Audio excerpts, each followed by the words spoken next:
Finally যেত কি করবে?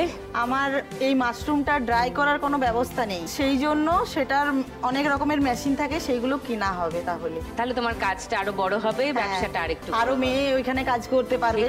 থ্যাংক ইউ, জোরে হাততালি কাকলির জন্য।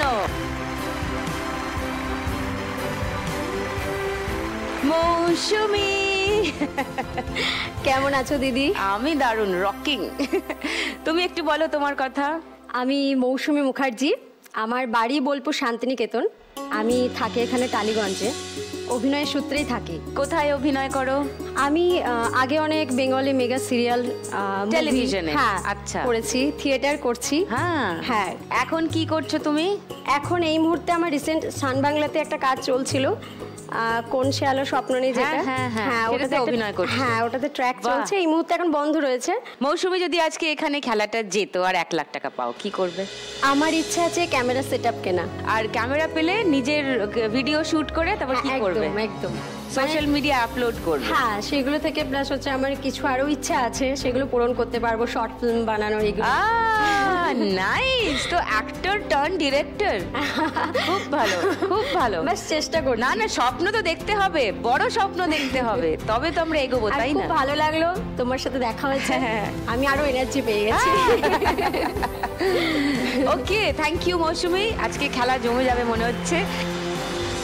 রত্না, তোমার কথা একটু বলো। নমস্কার দিদি, আমি সুন্দরবন থেকে এসেছি, আমি কর্মসূত্রে যাদবপুরে থাকি। আচ্ছা, কি কাজ করো? আমি রান্নার কাজ করি। আচ্ছা, তোমার বাড়িতে কে কে আছে?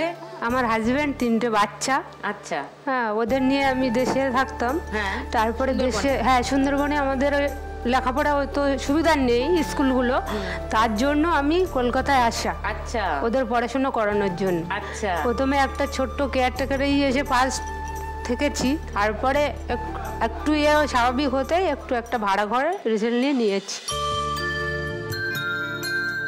আর তোমার স্বামী কি করেন? ও রাজমিস্ত্রির কাজ করে। তো আজকে যদি খেলে 1 লাখ টাকা যেত, কি করবে? বাচ্চাদের জন্যই, ওদের পড়াশোনার ভবিষ্যতের জন্যই রাখবো, এই জন্য আমার স্বপ্ন পূরণ করতে এসেছি। হ্যালো,